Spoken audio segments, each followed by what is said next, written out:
आज माझ्या घरी भाऊबीज होतं आणि बघा माझी नणंद मला वडे बनवून देत होत्या आणि मी तळत होते. आणि हे वडे आहेत ना काकडीचे आहेत, इतके मस्त लागतात ना खायलासुद्धा. मला तर ते चायसोबतच आवडतात. आणि आज मला बनवायची होती पालकची आमटी, कारण माझ्या नंदेची मुलगी आणि माझी सासूबाई हे काय चिकन खात नाही आणि त्यांच्यासाठी मी पालकची आमटी बनवलेली. आणि आमच्यासाठी सुकं चिकन आणि रस्सावालं चिकन बनवलेलं. आणि हे आहेत काकडीचे वडे, इतके छान लागतात ना. माझ्या नंदेच्या नवऱ्याला तर हे वडे खूपच आवडतात. हे बघा मी तोडून दाखवते. आणि त्याच्यानंतर माझा स्वयंपाक झाल्यानंतर आहे ना, मी माझ्या नंदेच्या नवऱ्याला ओवाळून घेतलं, कारण मी त्यांनाच भाऊ मानते. आणि त्याच्यानंतर माझी ओवाळणी झाल्यानंतर आहे ना, मी त्यांच्या पाया पडली आणि ते सुद्धा माझ्या पाया पडत होते.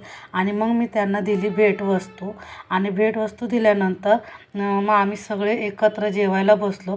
आणि आमचं सगळ्यांचं एकत्र जेवण झाल्यानंतर आहे ना, आम्ही सगळे कबड्डी बघायला बसलेलो. कबड्डी होती पुणे आणि दबंग दिल्लीची.